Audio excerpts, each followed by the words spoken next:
नमस्कार साथियों, statute UP के चैनल पर आप सभी का स्वागत है। प्राचीन इतिहास को हम खत्म कर चुके हैं और आज की क्लास में हम मध्यकालीन इतिहास को पढ़ेंगे और हम ये यूपी जी के पढ़ रहे हैं, तो हम इसमें यूपी के संदर्भ में जो भी इतिहास है मध्यकालीन वो हम पढ़ेंगे। तो सबसे पहले मैं आपको बता दूं कि प्राचीन इतिहास में हमने हर्षवर्धन के कालीन समय को ख़त्म किया था। ठीक है, अभी जब हम आगे बढ़ते हैं तो इसमें हमें मेन तौर से मध्यकाल के बारे में जानने को मिलेगा, जिसमें हम गुर्जर प्रतिहार हो गए, इसके बाद सल्तनत काल हो गया, सल्तनत काल के बाद मुगल काल हो गया। बेसिकली ये टाइम पीरियड हमें जानने को मिलता है। ये तो इतिहास में बहुत घटनाएं होती हैं, लेकिन हम सिर्फ यूपी के संदर्भ में ही जानेंगे। सबसे पहले मैं आपको बता दूं कि इस मध्यकालीन इतिहास में सबसे पहले आप पढ़ोगे कि गुर्जर प्रतिहारों का जो पतन हुआ क्यों हुआ। देखिए, मैं आपको बता देता हूँ, 11वीं सदी की शुरुआत में उत्तर प्रदेश में गुर्जर प्रतिहारों का प्रतिनिधित्व था। मतलब जो गुर्जर प्रतिहार थे बेसिकली वही इस समय प्रदेश में डोमिनेट थे, मतलब अपना प्रभाव वो रख रखा था। लेकिन हुआ क्या कि लगभग 1800 से 1019 के बीच में मोहम्मद गजनबी का यहाँ पर आक्रमण होता है। ठीक है, जैसे कि मैंने आपको बताया कन्नौज में आक्रमण होता है, और जब कन्नौज में आक्रमण होता है तो यहाँ पर भारत में इस्लामी शक्ति का विस्तार हुआ। यहाँ से धीरे धीरे करके जो काफ़ी सारे परिवर्तन आपको देखने को मिलेंगे। तो मैं उतना ही पढ़ा रहा हूँ आपको जितना एग्जाम के प्रोस्पेक्टिव से है। हमें ज़्यादा कोई इतना पढ़ना भी नहीं है जो हमारे काम का ही नहीं है। बेसिकली हमें आसान भाषा में इतना देखना है कि हम क्या क्या पढ़ते हैं। तो सबसे पहले अगर गुर्जर प्रतिहारों के बारे में आपसे जानने को मिलता है तो याद ध्यान रखना कि मध्यकालीन इतिहास की शुरुआत कहाँ से होती है, जब मोहम्मद गजनबी का यहाँ पर आक्रमण होता है। और इस आक्रमण में क्या होता है, गुर्जर प्रतिहारों का अंत हो जाता है और यहाँ पर बेसिकली इस्लामी शक्ति को देखने को मिलता है 1018 से 1019 के बीच में। ठीक है, अगर इसमें हम देखें तो और कुछ जानने को तो ज़्यादा मिलेगा नहीं, और अगर हम आगे बढ़ते हैं तो थोड़ी सी कुछ चीज़ें हैं मैं आपको बता देता हूँ। कुछ युद्ध हैं उनको जान लीजिए। जैसे तराइन का एक युद्ध हुआ था। तराइन के युद्ध में क्या हुआ था, पहला युद्ध आप देख लीजिए। बेसिकली पहले क्या देखना पड़ा, जो पृथ्वीराज तृतीय है, जो चौहान है, उनकी मोहम्मद गौरी को उन्होंने हराया था। आपको पता ही होगा कि मोहम्मद गौरी और पृथ्वीराज चौहान के बीच में कई सारे युद्ध हुए थे। ठीक है, तो उसी में से ही तराइन का पहला युद्ध भी है, और इसका समय पीरियड याद रखिएगा 1191, ये इंपॉर्टेंट है। इसके अलावा हम यहाँ पे देखते हैं कि यह अंतिम हिंदू महान विजय थी। मतलब एक आप कह सकते हैं सबसे बड़ी विजय जो हुई वो इसी समय देखने को मिली। इसके बाद समय परिवर्तन आता रहेगा। उसके एक साल बाद ही तराइन का दूसरा युद्ध भी देखने को मिलता है। मोहम्मद गौरी फिर आता है भारत और वो पृथ्वीराज चौहान को यहाँ पे पराजित कर देता है, और यहाँ पर भारत के इतिहास को बदला गया। कैसे? क्योंकि चंदावर का युद्ध जो हुआ एक बार फिर 1194 में, इससे मोहम्मद गौरी ने कन्नौज के शासक जयचंद को युद्ध में हराकर मार डाला। यानी कि जिस जयचंद ने यहाँ पर पृथ्वीराज चौहान का मतलब एक तरीके से उनके साथ षड्यंत्र किया, उन्हें नुकसान पहुंचाया, तो वहीं पर ही उसी जयचंद को मोहम्मद गौरी ने चंदावर के युद्ध में हरा दिया, और ना सिर्फ हराया बल्कि मौत के घाट भी उतार दिया। तो ये समय याद रखिएगा। तराइन का युद्ध आपसे पूछ लिया जाता है कि तराइन का प्रथम युद्ध कब हुआ था, तो 1191 में याद रखिएगा। दूसरा तराइन का जो दूसरा युद्ध हुआ था वो 1192 में हुआ था, और जो चंदावर का युद्ध है वो 1194 में हुआ था। और इस युद्ध में बेसिकली जो मोहम्मद गौरी था उसने जयचंद को हरा दिया था। ठीक है, अब 1194 तक इस राज्य का बड़ा भूभाग जो था वो तुर्कों के अधीन आ चुका था, क्योंकि ये सभी तुर्की एक तरीके से आक्रमणकारी थे। और इसके बाद दिल्ली सल्तनत, शर्की सल्तनत और मुगल साम्राज्य का महत्वपूर्ण हिस्सा बना। तो बेसिकली यहाँ तक आप देखें तो यहाँ से इतिहास की दिशा बदलने लगती है। क्यों? इससे पहले यहाँ पर हिंदू राजाओं का शासन था, जैसे पृथ्वीराज चौहान हो गए, इससे पहले हमने पढ़ा। इसके बाद यहाँ पे कई सारे आक्रमणकारी आए जिन्होंने भारत को नुकसान भी पहुँचाया। कैसे? बहुत सारा यहाँ से धन लूट के गए, बहुत सारे मंदिरों को तोड़ के गए। इसी समय, इसी पीरियड में आपने नालंदा यूनिवर्सिटी का नाम सुना होगा।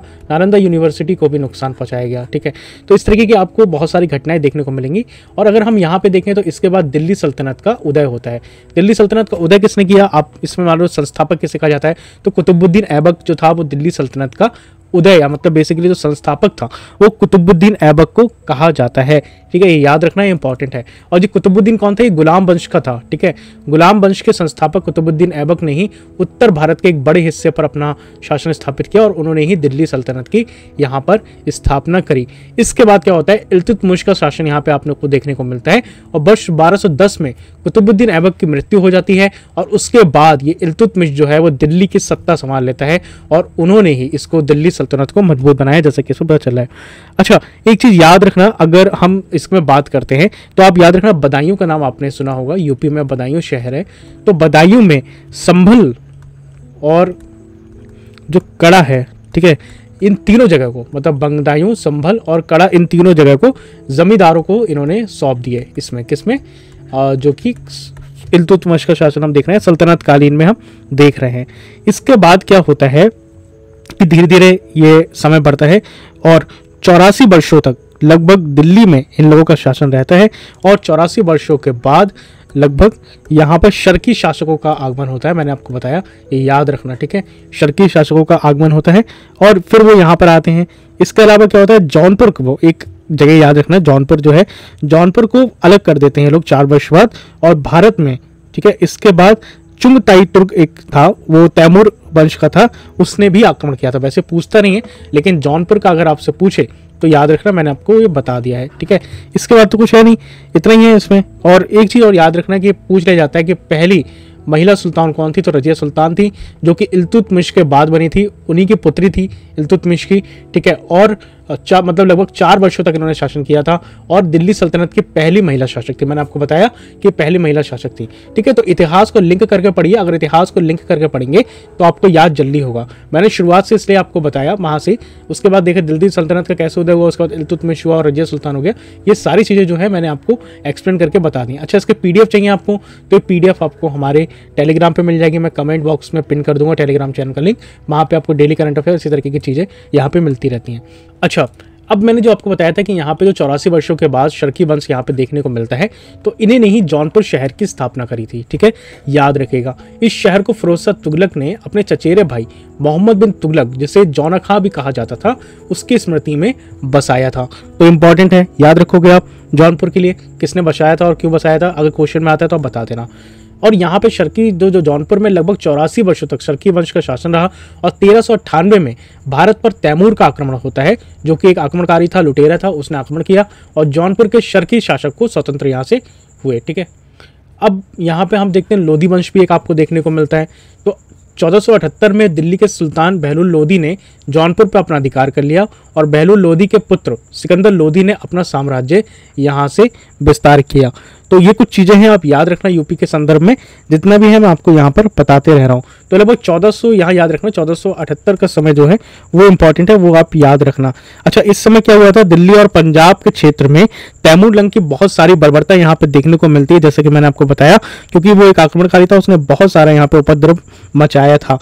इसके अलावा लोधी वंश का फिर शासन आता है और 1478 मैंने बताया इनके ने अधिकार कर लिया। और जो दुआब का अधिकांश क्षेत्र था जहाँ पे मतलब हिंदू शासन था, वहाँ पे भी इनका शासन हुआ धीरे धीरे करके। और इसके बाद अगर हम देखें तो कुछ और घटनाएं होती हैं। यहाँ पे आगरा की स्थापना हमें देखने को मिलती है, ये भी इंपॉर्टेंट क्वेश्चन है। आगरा के बारे में आपसे पूछा जाता है कि आगरा शहर को किसने बसाया, तो यहाँ पे जो लोधी वंश था उसी के समय आगरा की स्थापना की गई थी और सिकंदर लोधी ने, ठीक है, अपना साम्राज्य बिहार तक फैलाया। तो यहाँ से आप देख रहे हो जौनपुर से लेकर आगे तक यहाँ पे बिहार तक हो गया था और 1504 ईस्वी में आगरा शहर बसाया गया और 1506 में इसने अपनी राजधानी भी बनाया। किसने? सिकंदर लोधी ने। आगरा का चुनाव देखो रणनीतिक था, ठीक है, महत्वपूर्ण था क्योंकि यमुना नदी के किनारे था और व्यापारिक मार्गों में केंद्र रहा था। ये आप समझ गए क्यों बनाया इसने। और 1857 के बाद ये क्षेत्र ब्रिटिश शासन के अधीन में रहा और आगरा शहर में मुगल साम्राज्य की प्रमुख राजधानी भी बना था। आपको पता है आगरा में कई सारी आपको मुगल साम्राज्य की स्थापत्य कला आपको देखने को मिलेंगी, ठीक है, जिसमें आपको पता है ताजमहल हो गया, चाहे लाल किला हो गया और इस तरीके के फतेहपुर सीकरी भी आपको वहाँ पे देखने को मिलता है। तो ये सारी चीज़ें हमें जब देखने को मिलती है क्योंकि मुगल शासन में भी आगरा रहा। तो जब हम यूपी के स्थापत्य कला पढ़ेंगे, कल्चर में पढ़ेंगे, आर्ट एंड कल्चर वाले पार्ट में जाएंगे, तब हम स्थापत्य कला पढ़ेंगे। देखो मैं चाहूँ तो इसमें इंक्लूड कर सकता हूँ, लेकिन ये सब चीज़ें आपको मिलकर कन्फ्यूजन करेंगी, इसलिए मैं इनको अलग ही कराऊंगा ताकि एक एक करके आप सारी चीज़ें एक बार में पढ़ लें। तो इतना हो गया, आगरा के बारे में जान लिया। अब हम मुगल साम्राज्य भी देख लेते हैं। तो बाबर ने 1526 में पानीपत की पहली लड़ाई में इब्राहिम लोदी को हराकर मुगल वंश की स्थापना रखी थी। जैसे कि हमने कई बार आपको बताया पानीपत का प्रथम युद्ध किसके बीच में हुआ था, तो बाबर के बीच में और इब्राहिम लोदी के बीच में ये पानीपत का युद्ध हुआ, ठीक है। और पानीपत के युद्ध में क्या हुआ, बाबर जीत जाता है, इब्राहिम लोदी यहाँ पे हार जाता है। तो जब हार जाता है तो लोदी वंश यहाँ पे खत्म हो गया। आपने देखा ना, मैं लोदी वंश बता रहा था कि आगरा शहर की स्थापना करी थी, इसके आगे की बात हो रही है। तो यहाँ पे बाबर की विजय होती है और इब्राहिम लोदी हारता है, तो यहाँ पे जो मुगल वंश है उसका शासन हो जाता है, लोदी वंश यहाँ पे खत्म हो जाता है। इसके बाद एक घटना और देखने को मिलती है, 1539 ईस्वी में एक चौसा का युद्ध होता है। इस चौसा के युद्ध में क्या होता है, एक तरफ तो हुमायूं होता है, ठीक है, और हुमायूं से कौन लड़ रहा होता है, शेरशाह सूरी लड़ रहा होता है।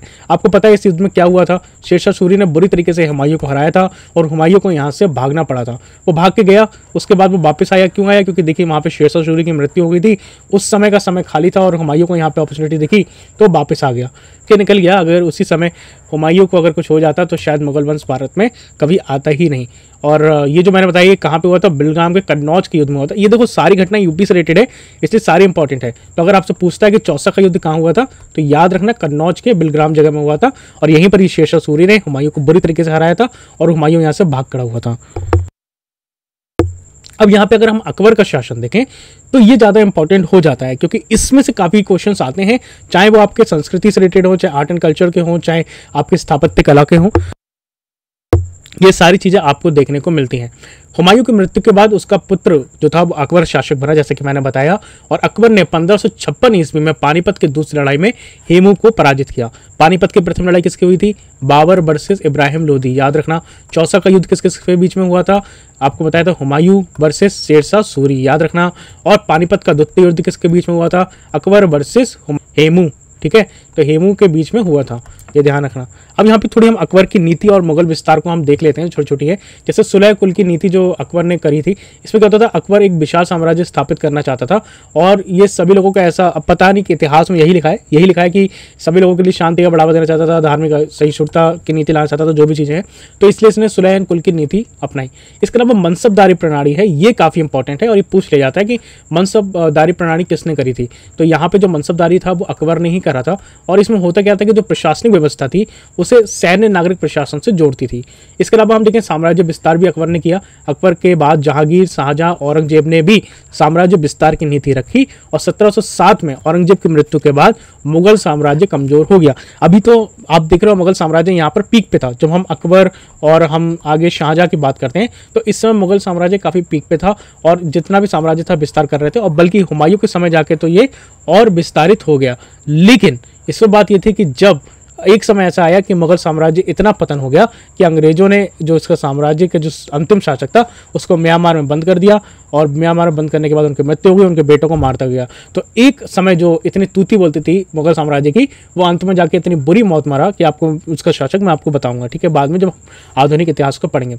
अब यहाँ पर हम देखें तो अवध के भी नवाब जो थे, इनके बारे में कुछ चीज़ें आप जान लो और स्वतंत्र राज्य यहाँ पे किस तरीके से था। तो शहादत खां बुरहान उल मुल्क को जो हम पढ़ते हैं 1722 से 1739 के बीच में, तो इन्होंने क्या किया था? 1722 में अवध के एक स्वतंत्र राज्य की स्थापना करी इन्होंने और 1732 में किसानों के शोषण से बचाने के लिए एक नई भू राजस्व व्यवस्था भी लागू करी। इसके बाद हम देखते हैं सफदरगंज जो 1779-1754 का समय हमें दिखता है, यहाँ पे शहादत खान का उत्तराधिकारी बना ये और मुगल साम्राज्य का वजीर भी बना और इलाहाबाद प्रांत का भी इन्हीं के अधीन दे दिया गया। सुजाउद्दौला को आपने देखा होगा कि क्वेश्चन आते हैं इनसे रिलेटेड। 1754 से 1775 तक अवध में ये नवाब रहे और पानीपत की तीसरी लड़ाई में इन्होंने मराठों के खिलाफ हिस्सा लिया और 1764 में बक्सर के युद्ध में अंग्रेजों से पराजित हुए। इसी के बाद ही अवध जो है वो धीरे धीरे करके 1856 में लॉर्ड डलहौजी ने कुशासन का आरोप लगाया बाजिद अली शाह पर और इन्होंने ऐसा कहा कि ये बाजिद अली शाह जो है वो अवध के नवाब बनने के लायक नहीं है, इसमें इनकी जनता त्रस्त है, तो हम इनको कब्जा कर लेते हैं। तो 1756 में लॉर्ड डलहौजी ने इसको कब्जा किया और इसके बाद ब्रिटिश शासन ने इसे अपने अधीन कर लिया। क्यों कर लिया? क्योंकि ईस्ट इंडिया कंपनी के आपको पता है 1857 में इतना बड़ा जो क्रांति देखने को मिलती है, उसके बाद ईस्ट इंडिया कंपनी को खत्म कर दिया जाता है और जो पूरा शासन है वो क्राउन के अंडर आ जाता है और क्राउन मतलब यानी कि रानी या जो राजा जो है ब्रिटेन के, वो इसको शासन करेंगे। तो ये जब हम आधुनिक में पढ़ेंगे तो हम जानेंगे। अब कुछ भव्यकालीन स्थापत्य कला है उनको हम यहाँ पर देख लेते हैं, इनके बारे में हम विस्तार से पढ़ेंगे जब हम स्थापत्य कला को पढ़ रहे होंगे। अभी हम बेसिकली छोटा मोटा पढ़ देते हैं कि किसने क्या निर्माण कराया। तो सबसे पहले आपको देख लो, आपको पता है कि जौनपुर नगर किसने बसाया था, मैंने आपको अभी पढ़ाया था, फिरोज शाह तुगलक ने जौनपुर शहर को बसाया था। अगर हम आगरा की बात करें तो आगरा को सिकंदर लोदी ने बसाया था। जामा मस्जिद जो है वो जौनपुर की वो हुसैन शाह शर्की ने करी थी। अटाला मस्जिद की अगर हम लाल दरवाज़ा की बात करें तो जौनपुर में ये भी मोहम्मद शाह शर्की ने अपनी पत्नी बीवी राजे के लिए बनवाया था। अटाला मस्जिद जो जौनपुर में है ये भी इब्राहिम शर्की ने बनाई। झंझरी मस्जिद भी इब्राहिम शाह शर्की ने।